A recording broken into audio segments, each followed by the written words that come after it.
Asal adanya halal bihalal. Soekarno nih dulu pengen kumpul sama masyarakat, yuk bulan lebaran yuk gitu. Dipanggillah beberapa para ulama yang ada di Indonesia. Ya. Kira-kira apa istilah yang tepat untuk perkumpulan ini? Setelah hari raya Idul Fitri, yang satu ngomong silaturahim, udah biasa silaturahim. Kumpul bareng udah biasa. Ada satu ulama, ya, Kiai Haji Hasbullah, itu nyampein bahwa bagaimana kalau perkumpulan ini dinamakan halalun bihalalin, halal bihalal. Nah, itu istilah pertama kali di Indonesia ada halal bihalal, ya. Bahkan Indonesia mah budayanya banyak, Bu. Bukan cuman halal bihalal, ya. Taplak meja harus satu motif sama hordeng. Belum lagi tema baju lebaran tiap tahun. Ya. Kemarin itu kan temanya itu Ustazah burgundi sama coklat mahogani. Jadi ibu-ibu rame yang nyari di Tamrin City, Tanah Abang, di Shopee, Live TikTok. Mana warna coklat mahogani ya katanya. Warna burgundi. Ada tahun-tahun lalu mungkin temanya shimmer. Itu bajunya bercahaya tuh, banyak mengkilat-mengkilatnya. Ada lagi waktu itu ijo sage. Rame satu keluarga harus kapelan baju lebarannya ijo sage. Itu baru pakaian hordeng sama taplak meja. Belum sarung bantal. Belum lagi karpet, spray. Ada lagi bikin lontong sayur. Ya sama. Ya. Sama. Ada lagi yang sibuk bikin kue lebaran. Ya Allah ya Rob, boleh-boleh aja, nggak ada larangan. Itu namanya euforia, kegembiraan menyambut hari raya Idul Fitri. Cuman akhirnya banyak orang yang Ramadannya tertinggal.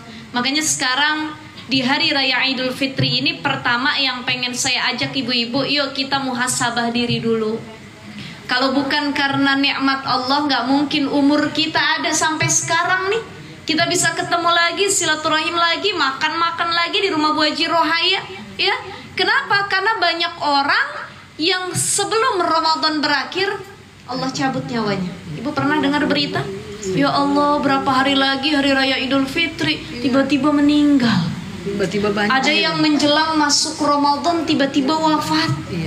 Nggak sakit, nggak apa, meninggal. Sekali lagi, usia di tangan Allah. La yastakhiruna sa'ata wa la yastaqdimun. Gak bisa dimajuin, gak bisa dimundurin. Maka halal bihalal nih kumpul pagi hari ini. Satu, niatin muhasabah diri. Alhamdulillah, tasyakur bi nikmat. Kalau bukan karena Allah yang sayang sama saya dikasih kesempatan memperbaiki diri. Mungkin kemarin Ramadan saya masih kurang, tarawih saya masih banyak yang jebol, ya, tahajud saya masih sedikit, puasa saya mungkin kurang baik dan lain sebagainya. Tapi alhamdulillah Allah kasih kesempatan buat saya. Satu, saya dikasih peluang buat bayar utang puasa yang masih banyak belum saya bayar. Bu, ibu udah pada dibayar apa belum utang puasa? Udah, alhamdulillah. Tapi kemarin nggak ada yang batal kan Maji ya? Alhamdulillah, ibaratnya udah kagak haid lagi ya. Iya. Tapi mungkin ada utang-utang kita yang dulu-dulu.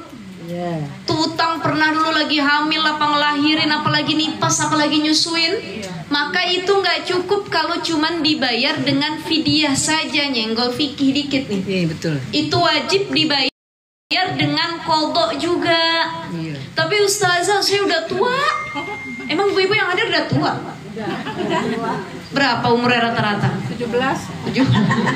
Balik ya. Tua kan ada 3 ya Bu Haji ya. Ada tua pamor, ada tua umur, ada tua kejemur. Ibu-ibu tua yang mana kira-kira? Kejemur. Ada tua pamor, orangnya masih muda tapi ilmunya banyak. Ada yang punya jabatan, ada yang punya kecerdasan, keahlian dan lain sebagainya, skill yang luar biasa. Dituain sama orang, namanya tua pamor. Biarpun masih muda tapi dituain tua pamor. Ada yang kedua tua umur. Bagaimana tua umur itu? Iya, matanya mulai kabur, giginya satu persatu mulai gugur. Betul ya Bu Haji ya? Ubannya mulai bertabur. Tiap hari makannya bubur. Kalau jalan maju. Ini namanya tua umur gitu ya. Dan semua kita pasti bakal ngerasain tua umur. Gak ada tuh yang gak ngerasain. Kemarin baru ada artis lawas. Kita doain ya Allah maghfirlaha warhamha wa'afiha wa'fu anha. Ada artis lawas Titik Puspa, seumuran ibu-ibu atau lebih tua? Lebih tua ya. Tapi itu masih kelihatan seger, cantik waktu itu ya Bu ya. Pernah sampai waktu itu beliau ada operasi kecantikan ya. Itu narik benang biar lebih muda dan lain sebagainya. Yang namanya penyakit tua nggak bisa dihilangin Bu Haji, Haji. Biarpun dioperasi berapa kali kayak tetap kelihatan. Wajahnya kencang, lehernya keriput, ya tua juga. Betul ya? Makanya kalau ibu-ibu pada ngaca, ya Allah, dulu saya cakep bener katanya. Di si Ratna Sari kayak kalah sama saya begitu ngaca ya Bu Haji ya. Ngaca ngelihat ini udah pada bekerut, tangan udah pada bekerut, pipi udah pada bekerut. Apa yang kita ucapin? Alhamdulillah, alhamdulillah. Ya Allah, umur saya panjang, sampai tua ini saya ngerasain ya Allah. Kalau saya belum tentu, yang muda-muda belum tentu, tapi ibu-ibu yang nyampe usia sekarang ini karunia terbesar dari Allah Subhanahu wa Ta'ala. Mangga, ibu-ibu. Ini masih longgar di sini nih. Masih longgar di sini. Itu masih ada Bu.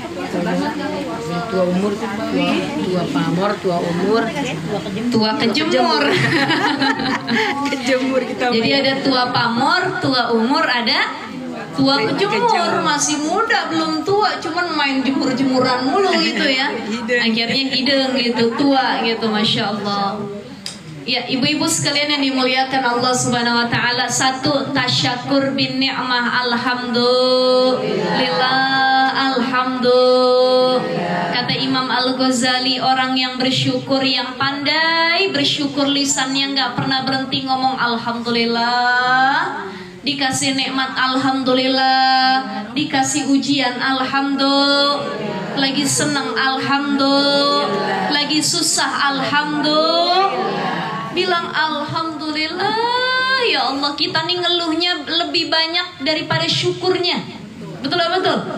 Coba deh kita muhasabah diri nih Bu Haji, ini kan lagi halal bihalal. Kita yang hidup 40, 50, 60 tahun, ada yang 30 tahun. Kira-kira selama ini kita lebih banyak mensyukuri kebaikan yang Allah beri, atau lebih banyak ngeluhin yang selama ini kita dapat hidup nih gak enak gitu kita jalanin?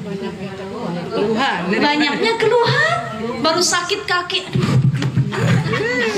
pegel emang ini gimana sih? Padahal itu nikmat dari Allah. Ya Bu Haji ya?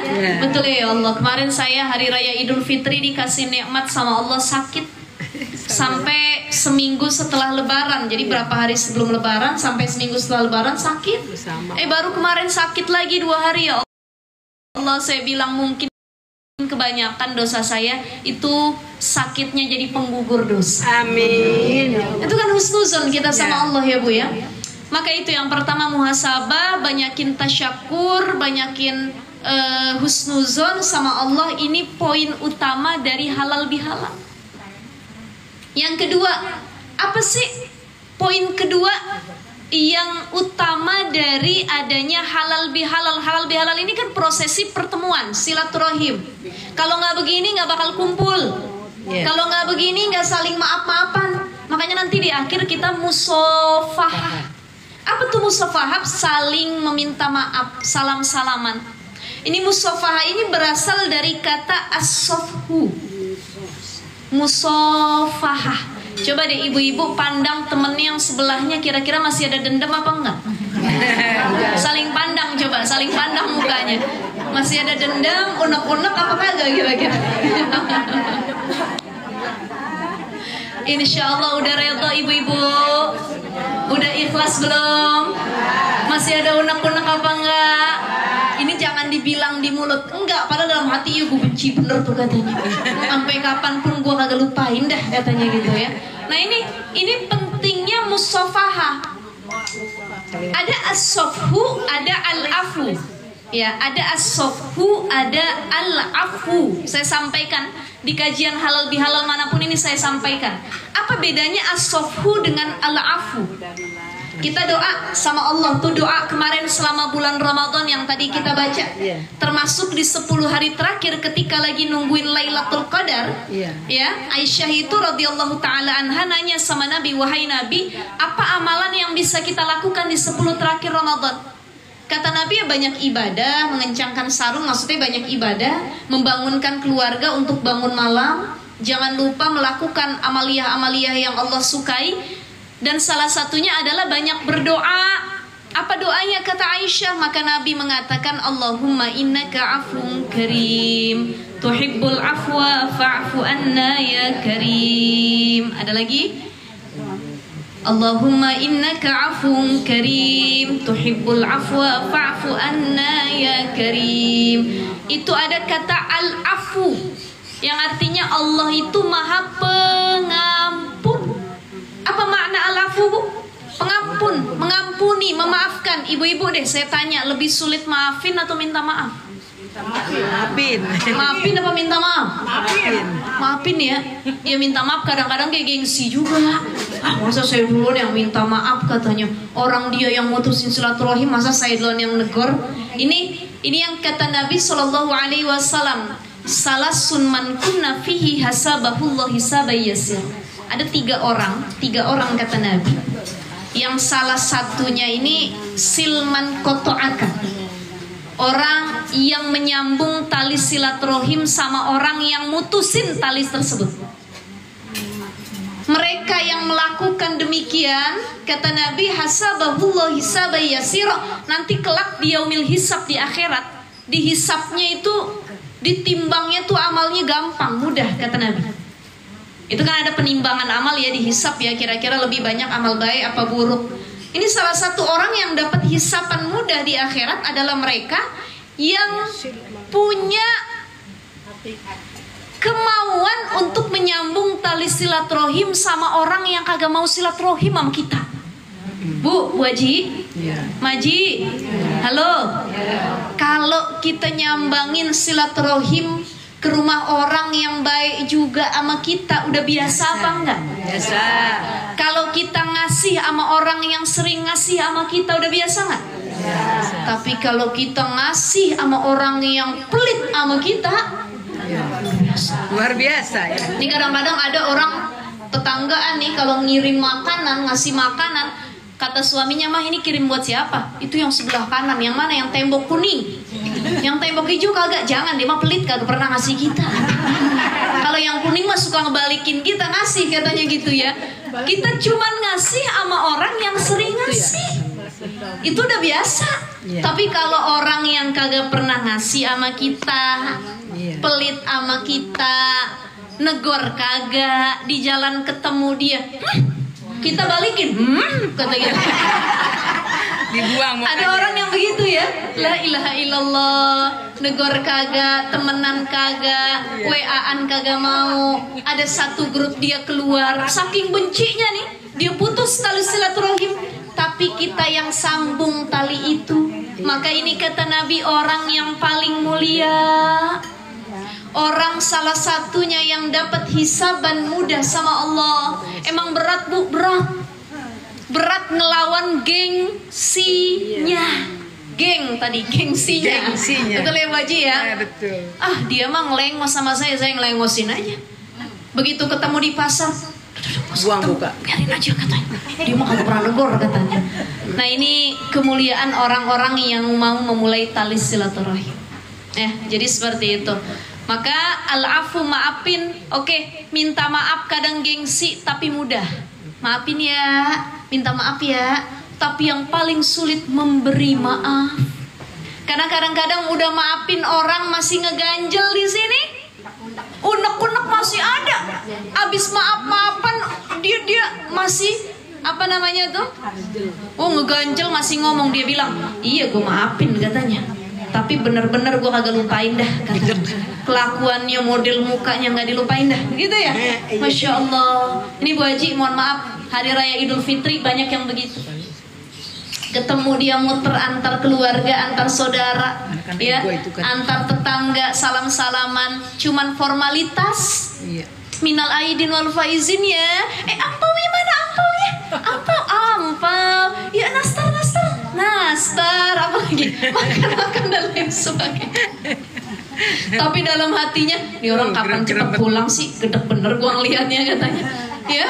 Jadi cuman seremonial, maaf-maafan ya cipika-cipikinya, dalam hatinya masih dendam kesumat. Ya Allah ya Rahman, itu belum tingkatan al-afu. Kalau al-afu itu dia maafin dan kesalahan orang lain udah dihapus, tapi emang masih diinget, cuman nggak dendam. Itu namanya al-afu. Ini apa contohnya ya? Saya kasih minta izin Bu Haji ya, Ustazah ini. Ibu-ibu ngelihat ini kertas ya? Ini apa Bu? Kertas apa buku? Ya buku sama kertas sama ini ya. Ini kertas ada tulisannya apa enggak? Ada. Nih kalau nih kertas pengen kita jadiin putih lagi, berarti tulisannya harus dihapuskan ya? Iya betul. Kalau pensil pakai penghapus, kalau pulpen pakai tip X. Abis dihapus ada bekasnya apa enggak? Ada. Sama enggak putih kayak begininya? Tidak. Ini namanya kesalahan yang pernah kita lakukan. Kita pernah nyakitin orang, udah minta maaf, dimaafin, nama orangnya dihapus, nggak diinget lagi. Cuman tetap membekas di hatinya. Walaupun dia nggak dendam, tetap membekas. Kenapa? Karena pernah ada kesalahan yang terjadi. Minimal hubungannya nggak seakrab dulu. Betul ya? Tapi ada tingkatan lebih tinggi dari al-afu, namanya as-safhu. As-safhu ini bukan cuman memaafkan dan menghapus kesalahan orang, tapi dia membuka lembaran yang baru. Nih putih semua apa enggak? Kalau tadi kan kudu dihapus tip X dulu.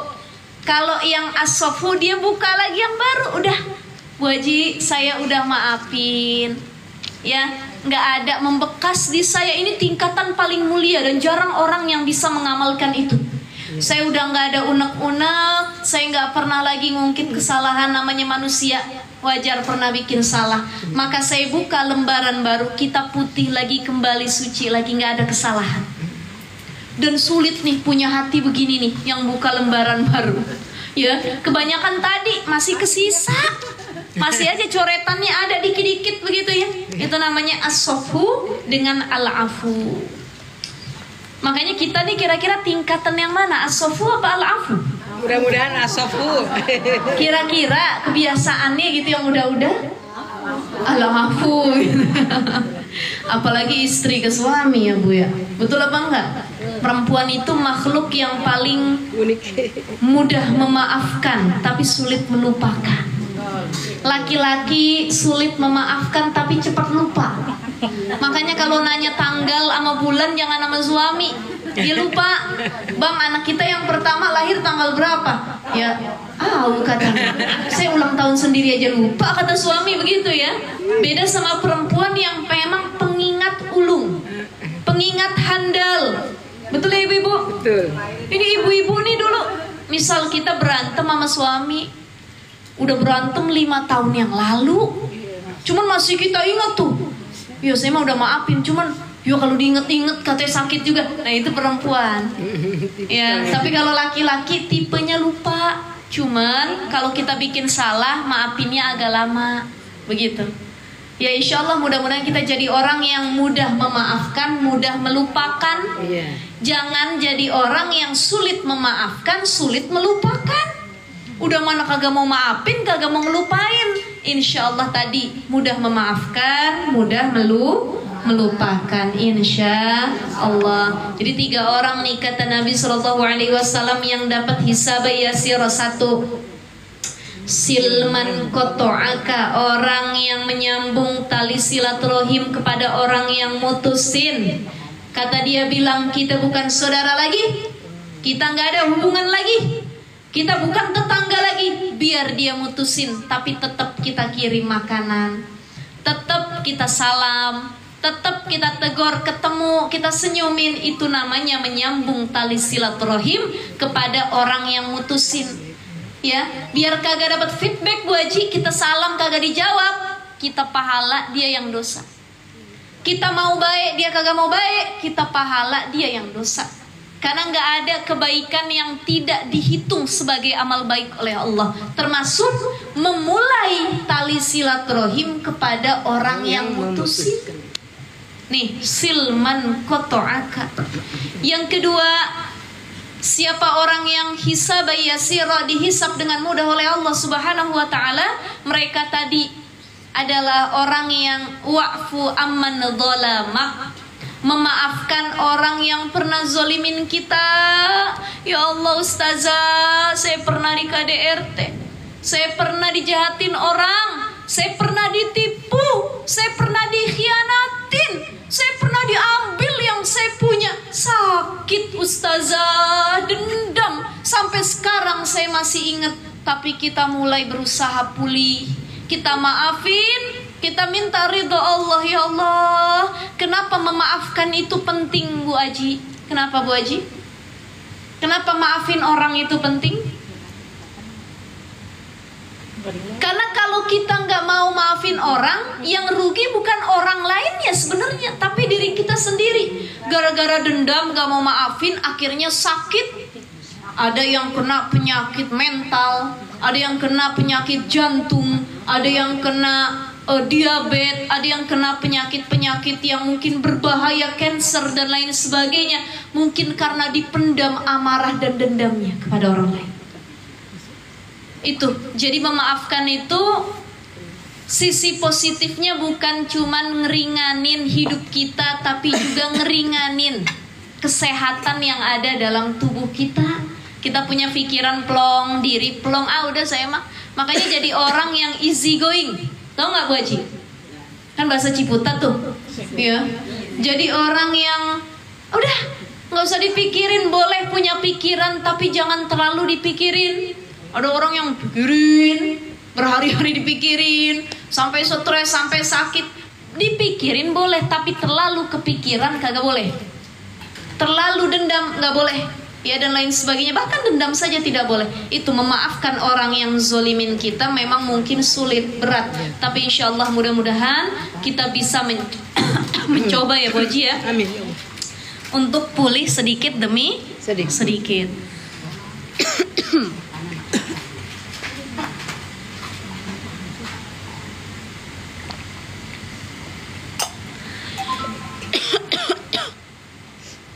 Tiba-tiba kayak ada yang masuk, apa tuh? Rongo. Tengu atau apa tadi ya? Saya ngerasa. Itu yang kedua. Apa tadi tuh yang kayak item-item gitu tuh? Rongo abdi mah, biduka di mana-mana. Rongo. Jadi yang pertama apa? Rorongo. Bahasa Jerman. Rorongo teh ya, itu. Jadi yang pertama menyambung tali silaturahim orang yang mutusin. Yang kedua, maafin orang yang zolimin, ya. Apalagi doa orang yang terzolimi ini mustajab Bu. Jadi kalau kita lagi dizolimin orang, boleh berdoa, tapi jangan sampai doain yang buruk sama orang. Saya dizolimin, saya doain mudah-mudahan dia tuh yang zolimin saya besok kecelakaan katanya. Wah, hati-hati. Besok hartanya habis, besok A, B, C, D, nggak boleh. Jadi semarah-marahnya kita tetap doanya harus yang baik-baik, karena yang baik itu akan kembali ke kita, yang buruk juga akan kembali ke kita. Ya, makanya marahnya harus di-manage sebaik mungkin. Marah boleh, tapi sampai memaki, sampai nyumpahin, sampai ngomong yang nggak baik-baik, ini marah yang tidak berlandaskan syariat Islam. Dan yang ketiga, watu'ti man haramak, salah satu orang yang bakal dapat hisapan yang mudah dari Allah adalah mereka yang suka ngasih kepada orang yang kagak pernah ngasih. Yang tadi saya bilang, ngasih jangan pilih-pilih, ya. Dia mah tukang ngasih ke kita, kita balikin juga. Dia mah kagak pernah, kagak usah dikasih, biarin aja. Tapi dia ngeliatin, biarin aja, biar tahu dia tuh kagak pernah ngasih sama kita ya. Jadi tuh timan haromak itu lebih mulia. Ngasih kepada orang yang kagak pernah ngasih lebih mulia dibandingkan ngasih sama orang yang biasa ngasih ke kita. Itu namanya tuker-tukeran kalau yang biasa ngasih. Tapi kalau yang nggak pernah ngasih, udah deh kasih. Tahabu tahadu, ya. Tahadu tahabu, maaf kebalik. Seringlah engkau memberi, maka akan timbul rasa cinta. Jadi kalau pengen hubungan bagus, baik sama siapapun, sering saling memberi. Itu salah satu yang mempererat hubungan. Biarpun kita cuma ngasih lemper doang, cuma ngasih combro doang, tapi yang dikasih senang. Dan orang yang sudah dikasih sesuatu sama orang lain, hargain. Ada orang yang udah dikasih makanan dia buang, kelihatan sama yang ngasih, ya ilah. Besok saya nggak mau ngasih lagi dah, saya ngasih malah dibuang dan lain sebagainya. Ya, maka hormati, kalau nggak suka terima dulu, baru nanti kasih orang lain lagi. Itu adab-adab dalam memberi dan menerima. Jadi insya Allah mudah-mudahan kita salah satu orang yang mampu melaksanakan 3 hal tadi, nyambung tali sama yang mutusin. Ya Bu Haji ya. Betul. Maafin orang yang zolimin. Dan yang ketiga, ngasih kepada orang yang gak pernah ngasih kepada kita. Ini akhlak Rasulullah SAW. Nabi dulu diludahin tiap pagi. Kalau lagi lewat depan rumahnya diludahin sama orang Yahudi. Nabi gak pernah marah, cuman dielap. Ketika orang Yahudi itu sakit keras, datang Nabi ngejenguk, ngedoain. Tuh akhlak Nabi. Kalau kita dizolimin sama orang, begitu yang zolimin kita kena penyakit, kita bilang mampus dah. Kalau bisa buruan dah mati dah, syukurin la ilaha illallah, nauzubillah min zalik. Ya Allah ya Rahman. Bahkan kalau ada orang yang jahat sama kita, kita dapat kabar dia wafat, dalam hati bilang bukan innalillahi, alhamdulillah. Ngapa tuh orang meninggal kagak dari kemarin? Ya Allah, yang begini mah nyusahin emang, bikin perkara aja. Nauzubillahi min zalik. Jangan sampai kita mendoakan yang buruk sama orang yang pernah zolimin kita. Doain yang baik-baik sebagaimana akhlak yang dilakukan oleh Rasulullah Sallallahu Alaihi Wasallam. Amin ya Allah ya Rabbal Alamin. Ibu-ibu, Bu Haji semua, saya nggak panjang lebar. Atau ada sesi tanya jawab mungkin? Tanya jawab kali ya? Enggak, Bu Agus silahkan. Waalaikumsalam warahmatullahi wabarakatuh. Dengan puasa qada tadi Ustazah, nyalain. Niatnya sebenarnya kita kerjakan dengan Senin Kamis gitu. Niatnya bagaimana tuh Ustazah? Ya begini, terkait mencampur adukan antara dua puasa wajib sama puasa sunnah, bagaimana hukumnya? Ulama fikih berbeda pendapat. Yang pertama, ulama pertama membolehkan untuk mencampur antara niat tadi puasa qada ya dengan puasa sunnah. Jadi misalkan bulan Syawal kan ada sittah min Syawal ya, 6 hari bulan Syawal. Yang mungkin ibu-ibu udah kelar semuanya puasa 6 hari bulan Syawal. Kita pengen puasa 6 Syawal tapi kita mikir juga ada qada. Ya Allah, gimana ya? Apa saya duluin yang mana ya? Tapi bulan Syawal juga waktunya sempit, gitu. Akhirnya dia puasa dengan 2 niat, niat Syawal juga, niat qada juga. Maka kata para ulama diperbolehkan, ya, untuk 2 niat dalam 1 puasa. Tapi ulama yang kedua mengatakan untuk kehati-hatian memisahkan lebih baik. Jadi lebih baik untuk tidak digabungkan, yaitu puasa qada, Syawal, Senin Kamis ya Senin Kamis. Kita niatin ya puasa qada, tapi keberkahan Syawalnya tetap dapat gitu. Gitu kata ulama yang kedua untuk kehati-hatian. Jadi Ustazah kita ambil yang mana? Mangga silahkan, tapi kalau saya sendiri ambil yang kedua, ya, untuk memisahkan, mengikuti pandangan ulama yang lebih berhati-hati. Karena ini kan mencampur adukan 2 niat dalam 1 puasa, ya.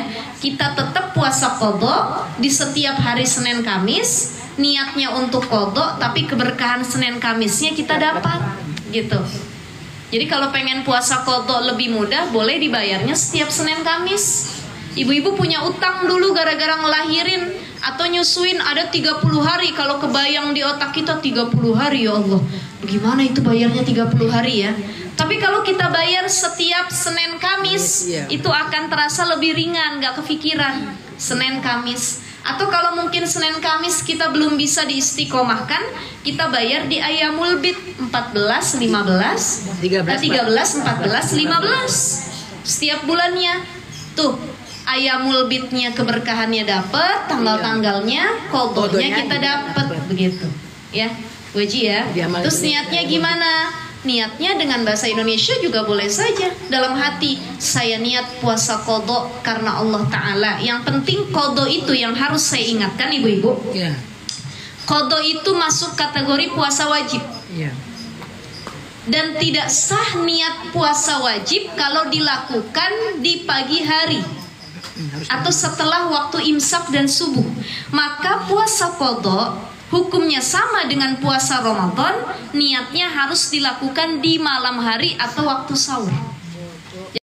Jadi kalau ibu-ibu puasa qadha hari Senin, ya, terus niatnya pagi hari, maka nggak sah qadhonya, dapatnya puasa sunnah Senin, begitu, ya. Kalau puasa sunnah sudah saya sampaikan, niatnya boleh di pagi hari, bahkan menjelang zuhur juga boleh. Yang penting dengan catatan dan syarat belum makan dan minum sama sekali dari pagi. Diniatkan, ya Allah saya niat aja hari ini puasa Senin atau Kamis, boleh. Tapi kalau puasa qadha itu harus dimulai dari malam hari. Tidak sah kalau dilakukan di pagi hari, baik Ramadan, qadha ataupun puasa nazar karena puasa janji. Gitu ya, itu perbedaan pada waktu pengucapan niatnya. Niatnya dalam hati, saya niat puasa qadha karena Allah Ta'ala. Nawaitu shauma ghadin an qada'in, ya. Fardhu lillahi ta'ala gitu. Itu kalau pakai bahasa Arabnya, saya niat puasa qadha karena Allah Ta'ala. Udah. Begitu. Itu puasa ya, itu bagus ya. Itu puasa. Kalau sholat Ustazah? Kalau sholat niatnya biasanya kita kan adaan ya. Gabungin antara sunnah dengan sunnah. Antara misalnya sholat sunnah dengan sunnah. Kalau sunnah dengan sunnah dua-duanya sunnah. Hajat sama taubat gitu. Boleh. Itu boleh ya? Boleh. Kalau sholat sunnah boleh digabungkan seperti itu gitu ya. Tahajud, hajat, kemudian tasbih, sholat awabin itu boleh. Boleh, nggak boleh. Nggak boleh yang wajib kan? Itu masuk sunnah gitu ya. Maksudnya sholat hajat pada waktu sholat wajib. Gitu. Sholat sunnah niatnya dua. Jadi sholat hajat sama sholat taubat. Terus saya pernah baru dengar ini. Jadi satu sholat dua niat gitu. Dua niat itu sama Pak apa namanya? Yang punya itu Cirebon Buya. Oh ya. Nanti saya coba cari tahu lagi ya Bu Haji ya, ibu-ibu ya. Boleh ya. Oke. Boleh, itu sunnah. Tapi kalau misalkan wajib ya nggak boleh. Disatukan dua niat dalam satu sholat wajib. Gitu. Tapi kalau tadi hajat dengan tasbih disatukan satu niat boleh saja. Tahajud dengan hajat gitu ya. Itu boleh karena memang masih puasa sholatnya sholat sunnah gitu ya. Itu ya, Haji Agus. Iya pasti banyak itu kan. Lupa. Nah itu. Jadi kalau memang gini, makanya saya bilang tadi sama ibu-ibu, mungkin Bu Haji dulu kita masih muda pernah ada ninggalin puasa banyak sebenarnya. Termasuk tadi pas ngelahirin anak. Ya, anak lahir bulan Ramadan, begitu tahun depan anak nyusuin, anak kelar nyusuin, hamil lagi anak berikutnya. Hayo berapa bulan itu? Berapa kali kita Ramadan ketinggalan kan? Maka sekarang lupa di usia tua. Saya lupa nih Ustazah jumlahnya, berapa puluhnya, berapa kali yang pernah saya tinggalkan. Maka kita ingat yang sekiranya paling banyak aja. Kayaknya sih dulu saya ngelahirin tahun ini begini, saya nifas begini. Sekira saya ya kayaknya utang saya mungkin 90 gitu. 90 hari, misalnya 3 Ramadan berturut-turut. Walaupun ternyata udah dibayar atau kurang dari itu. Lebih nggak apa-apa, kurang jangan. Jadi hitung lebih nggak apa-apa. Kemudian bagaimana bayarnya tadi? Begitu puasa-puasa sunnah. Ayyamul Bid atau saat Senin Kamis. Ya. Misalkan kita batasin kayaknya utang saya 40 hari. Maka saya bayar segitu di setiap Senin Kamis. Kalaupun kurang dari segitu ya nggak apa-apa. Kalau puasa misalnya di Tarwiyah Arafah gitu Ustazah, Diniatkan qadha gimana itu? Nah itu Beda. tadi ulama berbeda pendapat ya. Ada yang membolehkan, ada juga yang untuk kehati-hatian dipisahkan lebih baik gitu. Ya itu kan sama sunnah juga, tarwiyah, arafah sama gitu. Bulan Rajab. Iya. Tadi nyambung ya. Ya silakan. Ini dari gadis misalnya bulan Syawal berkenaan dengan Senin Kamis, Ayamul Bid sama Syawal. Nah itu niatnya itu apa? Boleh, karena itu sama-sama sunnah semua. Boleh disebut tiga-tiganya. Karena itu sunnah dengan sunnah gitu. Ini jadi perdebatan para ulama ini, puasa yang wajib dengan yang sunnah gitu. Jadi itu tiga-tiganya disebut Berbarengan gitu, iya. niat saya puasa sunat ini gitu. Betul. Terima kasih. Ada lagi Bu Haji, ibu-ibu? Ustazah, kan misalnya udah niat kodok puasa, udah dari malam udah niat, udah siap, sahur segala macam, tiba-tiba pagi-paginya misalnya jam 9 atau jam 10 gitu, kenapa gitu, batal gitu, itu tuh nggak? Kodok. Iya. Sudah niat kodok, tapi di pagi hari batal. Ya berarti itu belum terhitung kodok kalau batal. Nanti harus dibayar lagi gitu. Dan maksudnya nggak perlu dikodok lagi, enggak, itu kan puasa kodok. Ada yang bilang katanya kalau udah niat Qadha. kodok kan wajib tuh, jangan sampai batal, kata ada kayak gitu. Ya nggak bisa gitu juga kalau tiba-tiba sakit dan lain sebagainya kan. Nah itu kan sudah membayar. Jadi kalau atau lagi halangan tiba-tiba, ini saya baru mau kodok hari ini, malah halangan gitu ya. Nah itu nggak apa-apa, nggak dihitung kodok, tapi nanti bisa dibayar di lain waktu lagi gitu ya, ibu-ibu ya. Kadang gini, Ustaz, kalau kita lagi pertemuan seperti ini, udah makan aja kan sunat ini gitu. Kalau kita nggak boleh ya. Ya itu wajib kalau bisa dipertahanin tetap. Termasuk sebenarnya puasa sunnah juga itu tergantung hawa nafsu dan keimanan kita. Ya, ada orang udah niat puasa Senin Kamis, dia kumpul-kumpul. Ini sama kayak saya juga nih. Saya udah niat puasa Senin Kamis, tiba-tiba ada acara ya. Kadang-kadang yang sohibul hajat atau yang undang saya, Ustazah udah saya masakin katanya, udah saya siapin harus diicip begini-begini, karena itu puasa sunnah saya batalkan. Ya. Tapi kalau qadha jangan. Tapi kalau kodok kalau bisa dipertahankan begitu, karena kodok kan wajib gitu. Ya kalau bisa gitu ya. Cuman kalau tadi perkara-perkara urgen karena sakit dan lain sebagainya dibatalkan pun tidak apa-apa. Cuman kalau pilihannya gara-gara kita main ke rumah temen dihidangin bakso, lagi puasa kodok, masalah. aduh bakso apa saya lanjutin puasa saya ya. Aduh sayang banget, sekalipun itu puasa sunnah kalau dibatalin cuman gara-gara bakso ya sayang juga gitu ya ibu-ibu ya. Seperti itu. Tergoda imannya ya. Tergoda. Udah itu bukan cuman bakso, ada batagor, dimsum, sate semua. Gitu ya. Ada lagi Bu Haji? Tuh. Kalau sholat juga bisa dikodok nggak itu? Bisa. Ya kita kan katanya suruh kodok sholat. Apa setiap harus sholat dikodok, kodok sekalian bareng gitu boleh. Maksudnya kita sholat duhur, kodok dulu duhur, terus sholat lagi duhur gitu. Boleh pada waktu yang pernah kita tinggalkan atau pada waktu sholat lainnya. Jadi boleh. Ya, misalkan kalau kita pernah ninggalin subuh beberapa kali, kita kodok setiap waktu subuh, itu boleh juga gitu. Malah harusnya seperti itu untuk kehati-hatian. Kita nggak tahu ya, kita nggak tahu apa yang pernah kita tinggalkan, berapa sholat yang pernah kita lalaikan. Maka setiap waktu sholat itu, abis itu sholat kodok gitu. Justru malah kodok dulu baru sholat wajib ya. Kalau bisa yang wajib dulu. Baru qadha gimana? Gitu ya. Iya. Baik ibu-ibu, saya tutup dulu ya. Saya sudah mendengar tangisan-tangisan biasa ya. alamiah ini. Panggilan-panggilan. Ibu-ibu kita doa sama-sama, kita baca Fatihah, kita khususin buat Bu Haji Rohaya keluarga. Mudah-mudahan Allah beri keberkahan, sehat afiat. Guru kita Ibnu Ustazah Tatu juga sehat afiat, keluarga yang hadir semua mudah-mudahan sehat panjang umurnya. Kita saling ridho, saling maafin, jangan sampai ada dendam lagi yang tersimpan ya ibu-ibu sekalian ya. Dan dari saya juga mohon dibukakan pintu maaf. Dimaafin nggak Bu Haji? Ridho apa enggak? Ridho ya. Oh kita doain juga buat adiknya Bu Rohaya, kata yang adiknya ibu Ibu Ita yang akan operasi mium dan pengangkatan rahim ya. Kita doain Ibu Ingrid Yuni Anggiati binti Iskandar Zulkarnain, mudah-mudahan dimudahkan operasinya, disehatkan kembali dan dilancarkan ya semuanya ya. Ala hadhihi niyyah wa ala kulli niyatin salihah. Al-Fatihah. A'udzu billahi minasyaitonir rajim. Bismillahirrahmanirrahim. Alhamdulillahi rabbil alamin arrahmanir rahim maliki yaumiddin iyyaka na'budu wa iyyaka nasta'in ihdinas siratal mustaqim siratal ladzina an'amta 'alaihim ghairil maghdubi 'alaihim waladdallin. Ighfir lana wa liwalidayna.